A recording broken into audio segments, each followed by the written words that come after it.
Hello YouTube.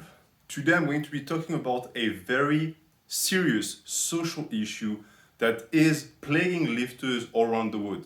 And if you're lifting, if you're seriously dedicated to the iron, it will happen to you if it hasn't already. And that issue is swole shaming. This is not a troll video. I'm not making a big joke here. I'm actually going to be discussing the topic of people who are going to be making fun of you, who are going to try and put you down because you love the iron, because you love lifting and being big. It's something that I've dealt with for the past 10 years, and I know that on a subconscious level, it can actually do a ton of damage to young lifters. So I want to give you the keys to understand the people who point the finger at you, understand their psyche so that you can fire back with effectiveness. So let's start. As I just said, swole shaming is pretty much the practice of making fun of people who lift, people who bodybuild, who want to be bigger. And that is not recent. Okay, it's been going on for a long, long time, and it's pretty much ingrained in the common culture of the planet because it's not just compartmentalized in one country. Every single country has iterances of swole shaming to a level or another. And depending on the level of wimpiness of the country, the level of swole shaming can actually be quite high. And I actually come from a country that is the quintessential example of that because France has a big problem with swole shaming. And as a continuity, what you mainly see with swole shaming is a constant stream of microaggressions. So what are microaggressions? Microaggressions are going to be slight spikes, little remarks here and there that people are going to throw your way. And it's been pretty much recuperated by certain movements, certain social movements to denounce certain social issues such as racism, etc. And I understand that many people don't like it because they see it as just a covert way to attack people, to cancel people, etc. But in reality, you might have experienced that in your life. Regardless of if you disagree with it from a political standpoint, if you have someone in your life who nags you on a daily basis, who constantly says little things here and there to try and make you feel bad, you know exactly that feeling. It's really annoying because it builds up. And when it's an entire culture and group of people with swole shaming, it actually becomes really irritating over time. But the question would be, why? Why would people engage in such a practice? Well, I have a lot of answers for you guys because it's a topic that I've been thinking about for 5 years, 6 years. It's always been with me because I've always been curious and I've always wondered, why do people engage in such a behavior? But before I get into that, just to lay it down for you guys and just so that you can also relate to what I'm going to be saying, I want to give you examples of swole shaming. So for example, something that you will hear a lot is people who will try and paint bodybuilding or the pursuit of a better looking body as ego driven. They will even qualify you as being someone who is highly narcissistic or who has an inflated sense of self, etc., etc. And that has always, to me, appeared to be highly hypocritical because self-improvement is not being narcissistic. Quite the opposite, actually. Trying to better yourself is a good thing. Because once you are centered and happy with who you are, you can be good to others. I have always found that in my life, the people who are the most aggressive, the most bitter, the most prompt of pointing the fingers and trying to put others down are people who hate themselves. And they project that hatred onto others. You don't want these people in your life. But if they could fix themselves, get better, and fall in love with their own soul and body, they would be fixed. I truly think that loving oneself is the key to happiness because once there is love within, there can be love outside. You can finally be something useful to this universe and this world. But if you don't and you're just a ball of negative energy, nothing good is accomplished. So that's one thing that I brushed aside completely. Never be afraid of self-improvement. A lot of people are resentful towards self-improvement because, one, a ton of individuals have recuperated the practice and made it about money and just a marketing scheme to make people buy stuff, which is of course garbage. But a lot of people also don't like the mindset of thinking that they have to be better and that the only thing between them and happiness is themselves because it makes them feel accountable for their misery. And people will fight desperately to relinquish responsibility when it comes to their failure. They will embrace any mindset, any mentality, to be able to be just rid of it completely and be able to point the finger and say, oh, I have a terrible life because of this. It's the reason why people buy into the systemic approach of oppression, because it gives them something to blame other than themselves. So that is the explanation for the ego thing. Bodybuilding is not ego-driven. Wanting to have a good-looking body is not ego-driven. It is normal. The people who have disgusting bodies and who hate their bodies, and on top of that who do nothing about that and point the fingers at people who do, are the toxic ones, and they're the ones driven by ego. Secondly, you can hear people say that it's a waste of time. Why do you spend so much time in the gym? Why do you spend so much time prepping your diet or meal prepping or researching bodybuilding and movement and lifting? What is the point? You could be doing something better. First off, I would argue that there is nothing more important than developing the body and soul. The two together, not just the spirit, the body as well. It is primordial. If you do one and not the other, you're an incomplete human being. You're wasting your time, you're missing the point. So that's one thing. And then two, it's always funny because these people, I've had people tell me that, because I train 2 to 3 hours a day, 6 days a week. That's a ton of time, okay? And when people tell me, oh, you could be spending your time on something better, I always ask them, okay, what? Making money? I already spend 50 to 55 hours a week making money. Resting? Why? I don't want to rest more. Spending time with family and friends? I already do that, plenty. So what is the answer to that? Well, the answer is pointing back at them and saying, hey, why don't you do it? Why don't you spend the time on your body? What do you do instead? And the answer is garbage, procrastination, wasting out their time on Netflix or on the couch doing nothing. The amount of time that the average person, the small nerd, the do you even lift type, spends doing nothing blows the mind. I do not understand how people do that. For me, I need to be productive. And for many people who lift, lifting is a way to be productive. It's not a waste of time. It's a way to be efficient with your time. So also never relinquish the pride that you have in the time you spend lifting. And there are other things that I'm going to keep in my back pocket because they relate more to the latest topics in this video. So, the big thing with swole shaming as well that I've always found deeply annoying is that it comes from individuals who for the most part, are passive-aggressive. They're never going to be straight up in your face about it. They're going to be smug. They're going to have like roundabout ways to swole shame you, to make you feel bad about lifting. And that is it's a deeply cowardly move, and I hate it because in reality, if you were to get upset and call them out for their sneaky practices, you would pass as someone who has road rage or anger problems or who cannot contain themselves. And that is part of swole shaming. It's making you feel bad about your passion and then backing off and playing the victim when you actually fire back. This is what I call cry bullies. This is the type of individual who are going to try and make you feel bad about bodybuilding. So try and avoid playing into their games. Passive aggressiveness is the game of the week. And the better way to respond to that is not even to engage in passive aggressiveness, but just to remain stoic. Don't give them what they want. What they want is they feel bad about themselves, right? They see you improving yourself. It makes them feel worse because now they look at themselves and they think, man, I truly do suck. So they try to bring you down. And if you give them that negative energy back, now they feel great because they just managed to bring your mood back. Give them your royal attitude. Show them what it means to truly be in love with something and to have a passion and to have an indestructible belief that what you're doing is the best thing that you could be doing. When you do that, those people crumble because they don't have that.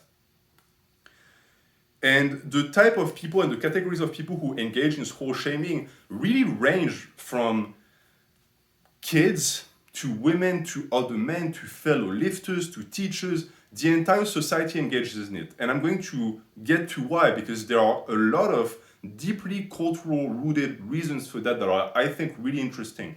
But to go from the categories to categories, women are going to swole shame you. Women might be one of the biggest offenders of swole shaming.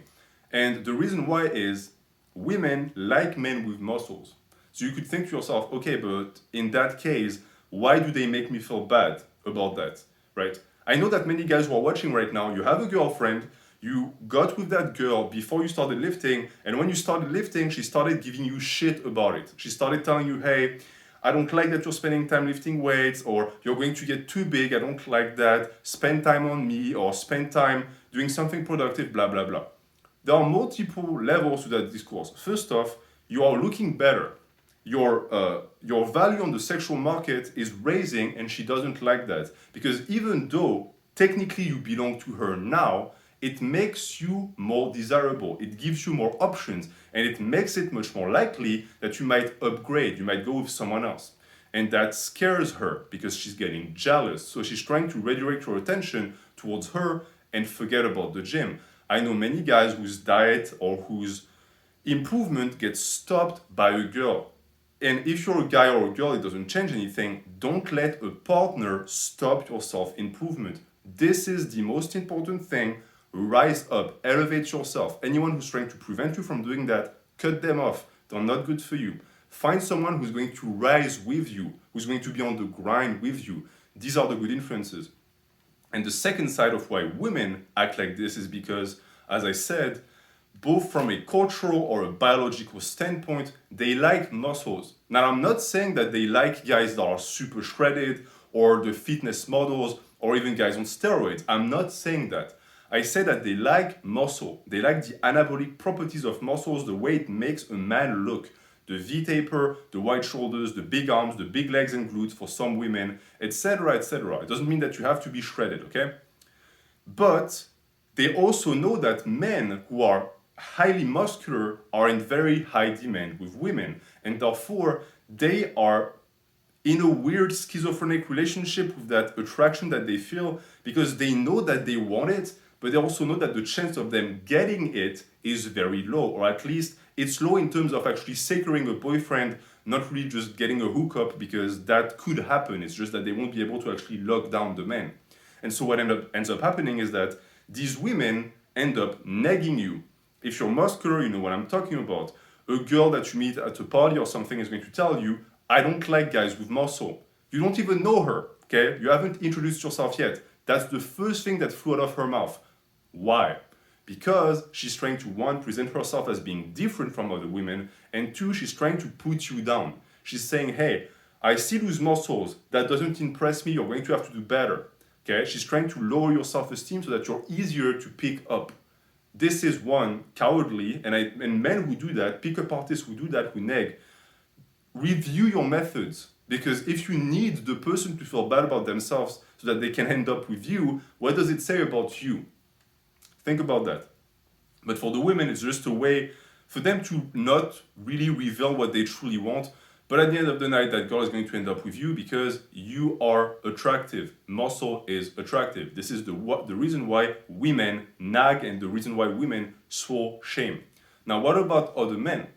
Well, first off, you have the men who don't lift, and in a similar parallel, are going to know the exact same thing that women do know, that you are attractive, and therefore you are a dangerous competitor. Because on the sexual market, when that guy competes for the same woman with you, he's going to have a huge disadvantage. Same reason if you compete with a guy who has a lot of power or money, etc., etc. It is an imbalance of power, and the guy, even though he might not be able to actually rationalize that in his brain, he's deeply aware of that. So he's going to try and put you down.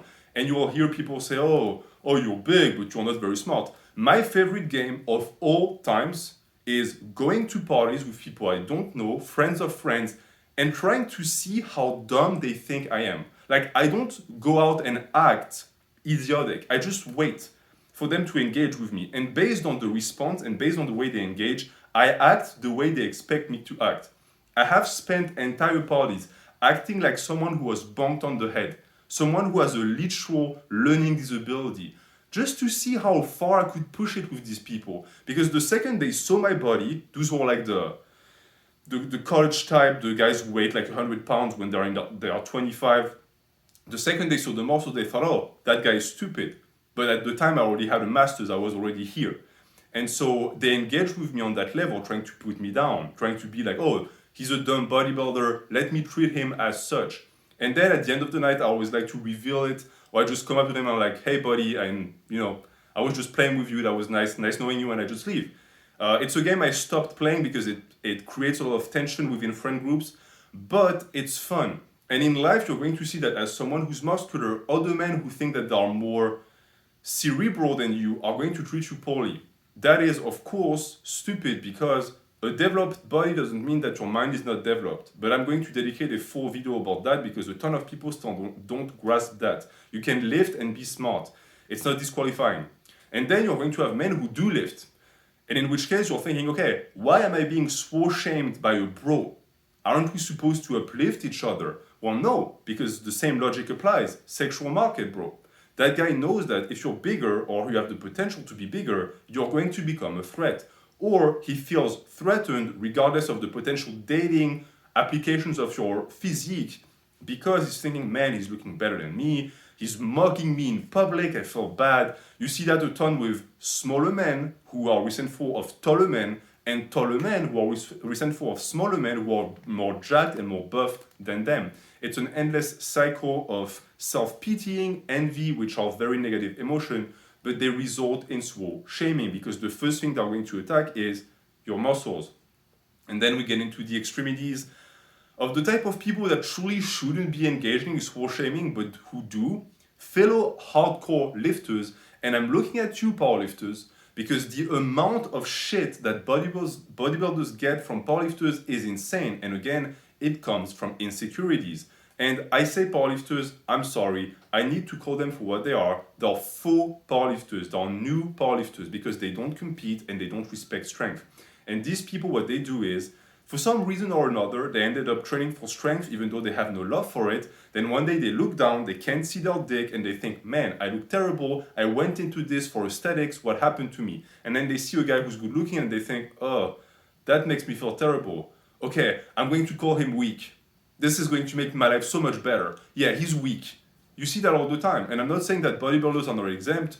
Bodybuilders who point at strongmen and say, oh, you're fat, or like super heavyweight powerlifters who have a total of like 2,000 and say, oh, you're fat. Well, no duh, he doesn't get extra points for having a six-pack. He's a strength athlete. But what I need to point out here is that swole shaming happens in both sides. It's men who lift, who have a passion for the iron, who make other men with a similar passion feel bad about themselves. We need to end that. The amount of swole shaming we get from the outside, from normies, is already super high. As a brotherhood of iron, we need to uplift each other. We can't be engaging in that type of behavior. So just cut it. Calisthenic athletes, bodybuilders, strength athletes, powerlifters, we're all in the game together. We have different pursuits, we take different paths, but we have the same love, and we need to respect that. We need to band together. And then the culprit and the ones that I personally resent the most are gym staff.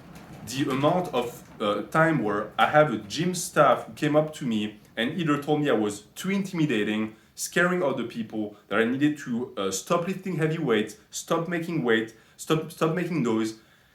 It's like they hire the people who understand the least about lifting. It blows my mind. Every single time it's small guys who know nothing. And I've actually had guys who do lift, who are gym staff, coming up to me and asking me over some weight.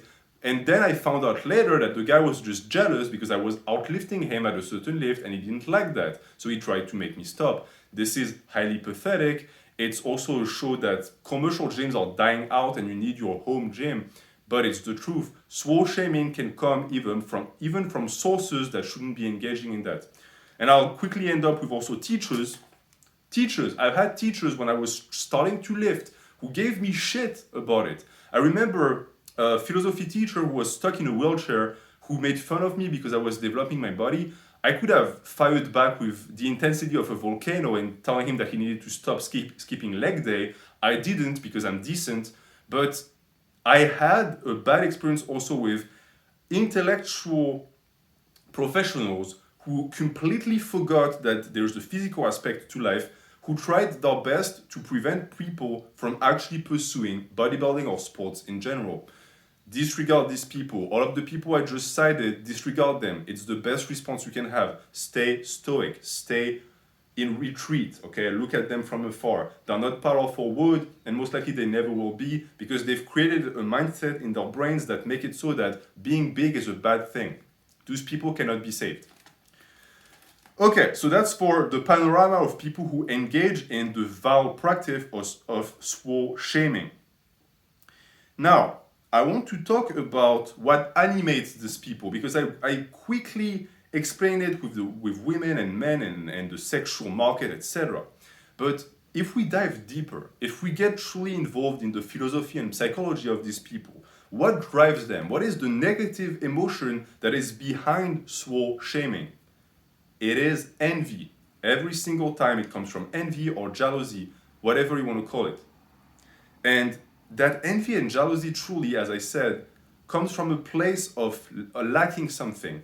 They see something that someone else has that they desire they would have, but they don't have what it takes to get after it, and therefore they try to disparage it. It's as important to them as it is to you. Because in reality, the person who's telling you, oh, big muscle guy, oh, you might not be super smart, huh? Why do you waste your time? Why don't you just enjoy life?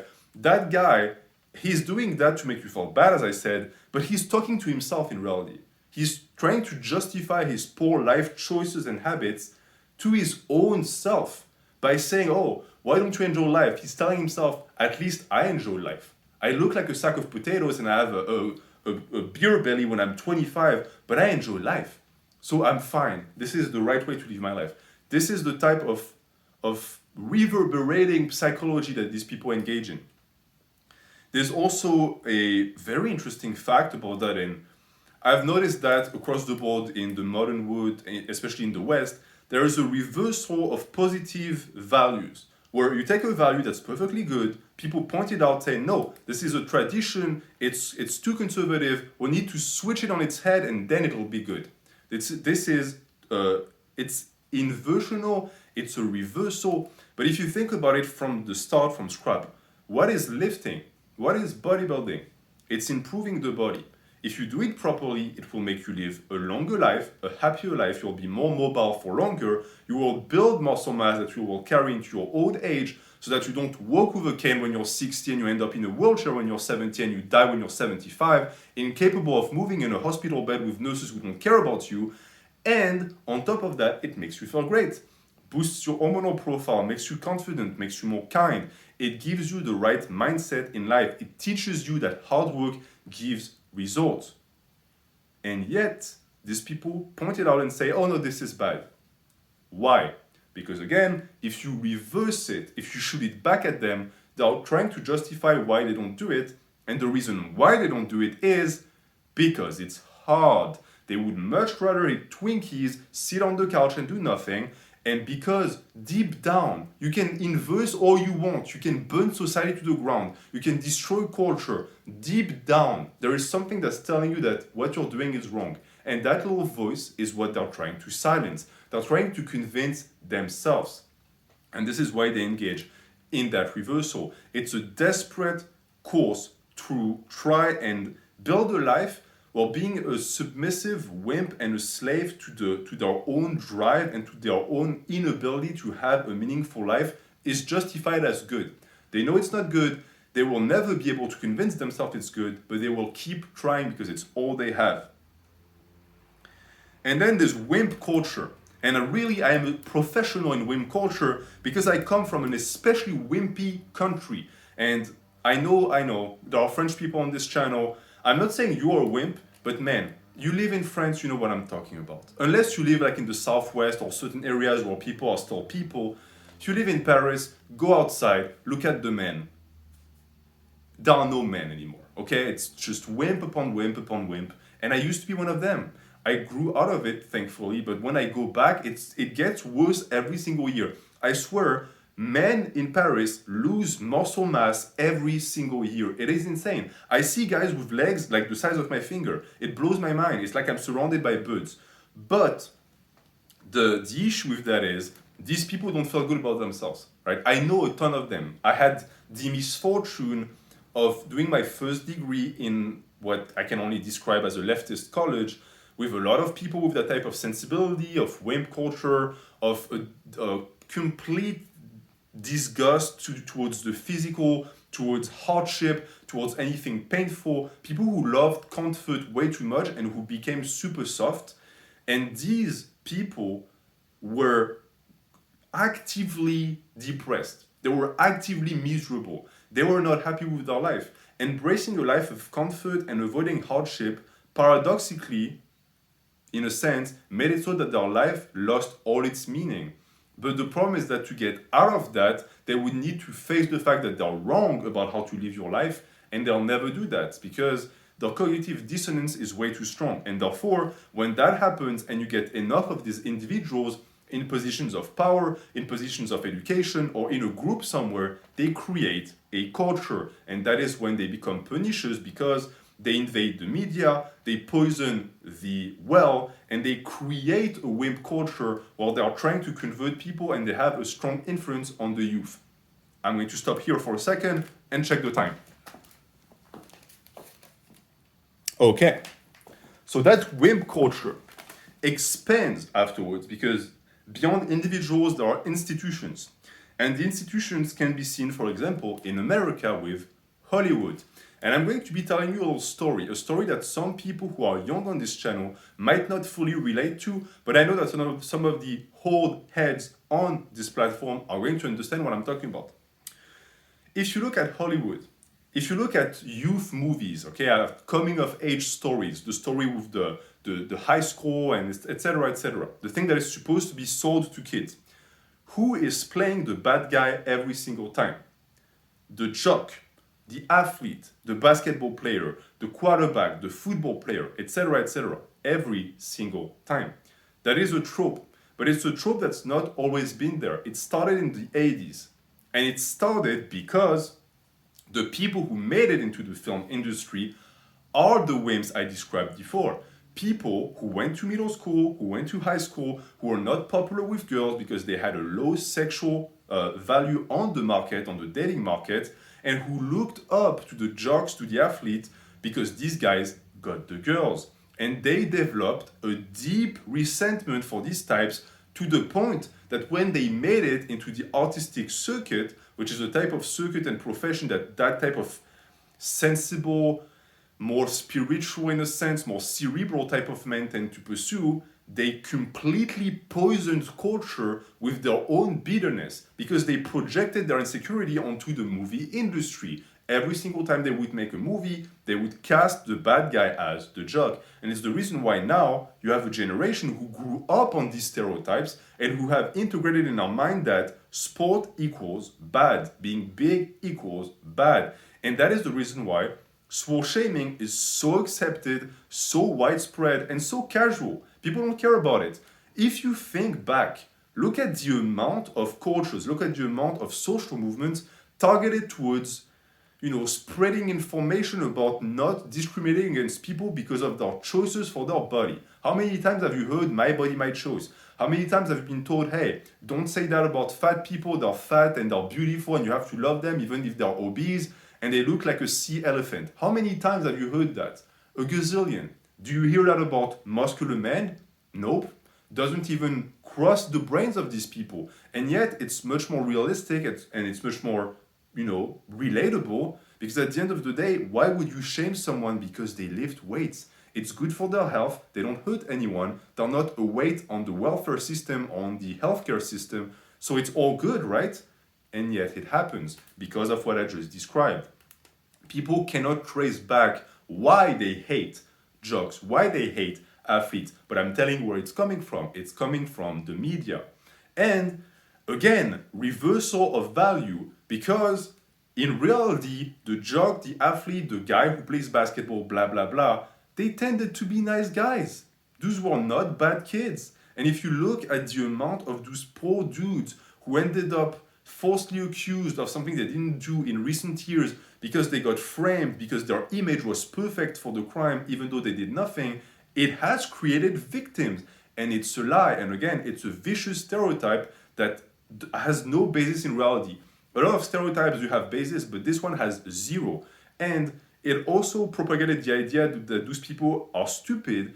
And yes, some athletes are because they spend a lot of time training their sport. But the guys who were just like playing basketball in high school for fun, they weren't stupid, they had good grades, and yet they were turned into the bad guy. And it created an entire subculture that eventually became the dominant culture that we live in today of the nerd, the geek, the guy who's like the underdog, the ugly duckling. But the problem is that these people portray themselves as being the underdog, but they're not. They dominate culture through and through and through. And this is what we live in today, that wimp culture that came directly from Hollywood. And as I said, there's the projection aspect. So it's these guys who were not necessarily even bullied, because I was bullied, okay? I was bullied extensively, and maybe I will make a video about it, but we're talking about potential life-threatening bullying. And I grew out of that. I'm not saying that everyone would have, or neither am I saying that what I received when I was younger was acceptable, but I don't resent it. I actually, and I know it's going to be shocking for some people who got bullied, I'm not saying that for you, but I personally am appreciative of these guys because they taught me a very important lesson. They taught me that in life, you can be as smart as you want. If you can't defend yourself physically, you are going to get crushed. You need to get tough in this life. And that taught me that lesson early on so that I never ended up like those guys. But I can tell you that these guys, for the most part, and the guys I went to college with, were never beaten up. They were never really put like in dangerous situations. They were just lightly hazed or, made fun of because they were small. But because they never had to actually get tough to defend themselves from bullying, and they just got, made fun of, it was just enough to make them deeply resentful, but never push them towards actually getting big. And so they went their entire life weighing 100 pounds, and they carried that bitterness with them, and they keep projecting that onto others because deep down, they're not happy with their body, they're not happy with themselves.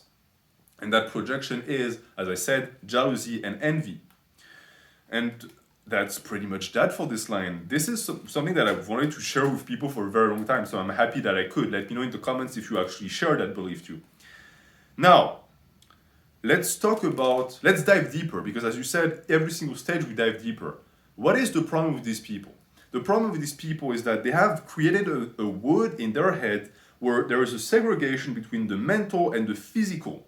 They truly do believe that people who have developed the physical by default must have a low mental. So if you have a good body, if you're big, you're stupid by default, okay?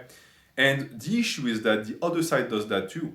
The other side is going to think, okay, if you want to be intelligent, you have to completely surrender everything physical. But that's not true. The two develop together, hand in hand. And I would even argue that if one stalls, the other will stall. You need to be an educated barbarian. You need to have a strong body and a strong mind. There's a quote that I particularly like, that I used to have in my room when I was in college, that states, educate the mind, but make savage the body. There is absolutely no point in being a smarty pants if anyone can just come across, slap you across the head, and snap your neck. Because that precious brain of yours has zero protection now. You need to have both for yourself and the people that you love. And it's something that I touched upon, they're jealous, they feel envy, those are negative emotions that they should use to work towards getting better, but instead they rationalize their sentiments. And what they do by doing that is, they think, okay, I see that guy, he's big, girls are talking to him, he looks confident, he has that aura, he has charisma. I don't have that. Okay. And I am not saying by that you need to be big to have these things, but it helps. Okay. So that guy feels that. But instead of working on himself to improve, he's going to think, okay, if I feel this way, it must be because this is a bad example of life and this guy is a bad person. Let me rationalize that feeling. And so that rationalization takes many different forms and representations, but one that I particularly like is the math or literature example. Let me explain. I am terrible at math. I am garbage at math. I cannot do math. I have seen many people in my time that were bad at math, just like me. But the difference is that when I said, okay, I'm bad at this, I just don't get it, it seems cool, I wish I was good at it, but I'm not. It's my fault. The same people that were just as bad as me said, oh no, it's not me, It's the math. The math is stupid. It's a stupid discipline. It makes no sense. It's the reason why I'm bad. Times and times again, I've seen that. It's people who reject the fault on others or on just literal things. And same for literature. I'm extremely good at literature. I love books. The amount of times I had someone come up to me and say, "Oh, why you read that book? Why do you interpret that book? The author himself didn't even know that." No, just because you don't see that in the book doesn't mean that the author didn't put it there. I agree that there is sometimes too much interpretation, but I know authors. And those people are pretty crazy, they're pretty genius. I know a guy who invented a language. Full language. The guy is insane in the head. But I can tell you that when you read one of his books, if you find like symbolism or a hidden thing, he put it there. And most likely there's 15 things that he put there. Rant aside, just because you don't get something doesn't mean that it's stupid. Same for swole shaming. People who swole shame don't get it. Or at least they don't get it in their immediate brain and conscience. Deep down they know, but they're trying to push that down because it makes them feel bad. They would have to actually face their demons and their shadow for once in their life, and they don't want to do that because it's not comfortable. And so they make excuse. So that's the too smart to lift. I have met people like this. I have met people, as I said, who thought I was literally retarded, who were telling me why they didn't lift. The amount of times that's happened to me, someone who feels the need to explain why they don't lift. Oh, I have too much, I have a family, I have a job, like I don't have those things. Like I'm just a thing, like I'm chained to the squat rack and it's the only thing I do. I have a job too, as I said, I work 55 hours a week, I do YouTube, I have my family, I read books. I still find time. If you want to find time, you will find time because most people waste their life away. But those guys would try and explain to me why they don't lift. And why do they do that? Are they trying to convince me? I don't care. They don't care about me. Why are they trying to explain to me why they're small? Reversal. They're not talking to me, they're talking to themselves. They're trying to justify their choices to themselves and trying to, seeing me and seeing you, because you will get swole shamed as well if you get big enough, as someone who is stupid makes them feel better because they think, okay, maybe I'm small, but I'm not stupid like him, so I did the right choice. Wrong. Being small is never the right choice. No time, as I said. What is this? Bad genes. Oh, I have bad genetics. Well, you've never lifted a weight in your life. How do you know that? Okay, it's Schrodinger's genetics. As long as you don't really try, not like train for a year, you don't know if you have bad genetics. Just stop with that. Look at my pictures when I was 15 or 16 before I lifted. Wide waist, narrow wrists, the narrowest shoulders you've ever seen in your life, pudgy, zero muscular definition, small muscle bellies, the works. I would be the perfect picture to put on this black pill website to say, oh, if you're not a Chad and 6'4" with a 20 inches dick, just give up on life. And yet look at me now. Why? Because I never gave up. I never made excuses. But these people do. And I have this here, and I already explained it. I just want to quickly go back to something that I completely forgot. Because as I spoke about women and the people who shame you, I forgot a very important group. Maybe the group that is the most important after teachers. Your parents. Your parents will shame you, especially your mom. If you have a dad and he's an actual dad, he should actually encourage you to lift, but your mom will not. And it's interesting to talk about that because in reality, the reason why your mom will not is not because of the same reason women are going to swole shame you, it's because she doesn't want her baby to change.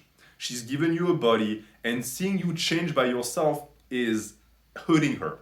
I'm not saying stop, I'm just saying that she would want you to stay the way that you were at birth. And that's not true with all moms. Some moms actually know that the kid needs to emancipate himself, but a lot of moms are not like this. If they could keep you at home until you're 35, they would. And if you're Latino or Asian, you know what I'm talking about. If you're Jewish, you know what I'm talking about. Man, if you could stay with your mom until the day she died, she would be very happy. She would still make remarks about you getting a girl and making grandkids for her, but she would still be happy. And so the parents are going to swole shame you, or your mom is going to try and stop you, and she will use the worst excuses. For example, Whey is steroids. I have had arguments with my mom when she told me that if I took whey, I was taking steroids and I was going to destroy my kidneys. Like several times, okay? And her argument, just for fun, just so that you know, when I tried to press her on the logical aspect of that, her answer was, whey is made from milk. Milk is for cattle. Are you a cattle? How do you even argue against that? I mean, I tapped out and I left. But yeah, so that's what you'll hear. Whey is steroids, creatine is steroids. Just don't take supplements in front of them, hide it from them.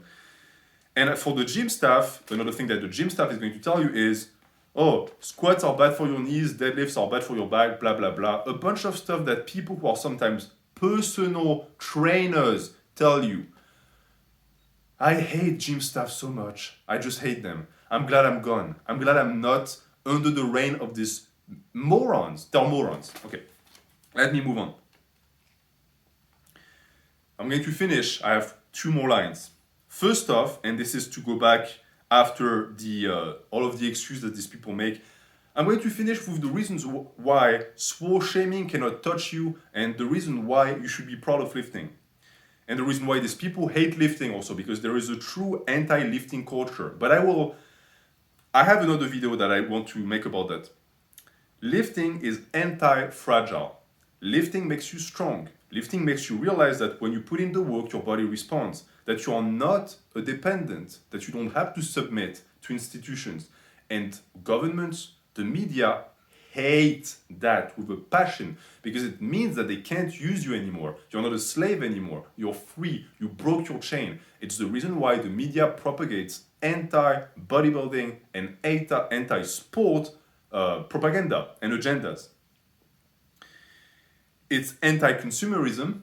I have always found that lifters tend to not be super involved in material things, in buying things, because we get our contentment and happiness in life through the practice of lifting heavy weights. And so instead of buying 15 shirts to feel better about myself, I'm going to do some curls. I'm going to look in the mirror. I'm going to do this. Look pretty big. I'm happy now. Simple as that. Lifting is the key to happiness. Men who are depressed, before jumping on drugs, start lifting. Tell me how you feel. It's the cure, okay? It's everything. I couldn't live without lifting. And the people who hate lifters, who swole shame all the time, would feel the same if they actually gave it a try. But they will not be able to. Why? Because the barrier of pain is too much for them to surmount. Yes, there is pain to need to be put in to be able to get something back from lifting, but that's worth it. That's worth it 10 times, 100 times. It's nothing. Pain is nothing. It doesn't exist. It's just in your imagination. Once you're past it, you're good. And it's anti-weakness also. As I explained before, the entire culture of wimpiness surrounding that praises weakness. It's a good thing to be weak. Being a victim and having to cry to daddy government or daddy media to be protected or cancel someone, that's seen as something positive. And why is it positive? Because the institution that is going to do that for you knows that the more it does that for you, the less you know how to do that for yourself, the more of a good old slave you become. When you lift, that goes away. Strength is deeply anti-establishment. It is deeply rebellious. It is the most rebellious thing you can do in reality, because it's going to teach you that you're worth something and that you don't need the rest of the wood. And again, with the media shaming and pro bodybuilders hurt us. And by us, I mean naturals. Whether you power build or you power lift or you bodybuild, I don't care. We're under attack, okay? Swole shaming is a coordinated attack against us, against our hobbies, and against something that in reality would improve humanity. And I say pro bodybuilders hurt us too because, one, they give a terrible image of the sport that the media uses to blame the entire group. But as a whole, these people need to be pushed away. Okay, they're just distractions. Never let them stop you from pursuing what you know is right. Time to get proud. I'm going to end on that. It's time to get proud. It's time to own it. I know too many people on this channel who are afraid of calling themselves bodybuilders because you are afraid of the stigma attached to it, because you're afraid of looking like a dummy or drug user. Be proud of it. Do it for the next generations, man. Call yourself a natural bodybuilder again, with pride, with a smile. Even if people make fun of you for it, oh, you muscles full of air. Yeah, they're full of air, sure. But I look tremendous, I feel amazing, and I'm running through life like an arrow of pure energy. And if you want to talk about alpha and betas, which are concepts that I understand annoy some people, what is more alpha than lifting? Nothing. Nothing. On this life, on this earth, nothing is better than that. And therefore, people who are going to swore shame you for it are inferior, they're better, and they know it. Why do you think they come after you? They wouldn't even be talking to you if they didn't know that. They know that they're lower. They know that you're on top. They're trying to bring you down. Don't let them. They're crabs in a bucket. You're not a crab anymore. Okay, you're a shark. You're whatever creature you like. You're whatever you think is going to inspire you to have that anabolic mindset in life. Don't let them turn you into one of them. Never. Try and convert them if you can, but don't waste your energy on them if you don't manage. And that is going to be the end message of this video. Reject swole shaming, be proud of your muscles, and continue training natural forever. Have a good day.